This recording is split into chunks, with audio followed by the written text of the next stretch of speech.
అదంతా protein vitamin అనే ఫుడ్లో వచ్చిన మాస్ అయితే నాది బ్లడ్లో వచ్చిన మాస్.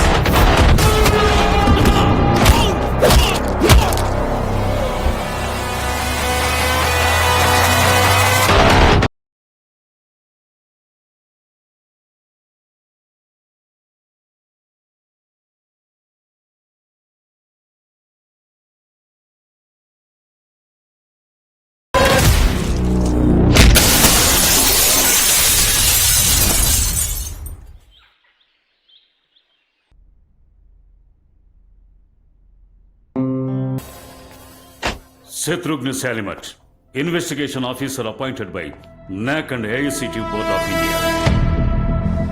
ఇది బోర్డు మీకు పంపించిన ఇన్స్పెక్షన్ నోటీస్.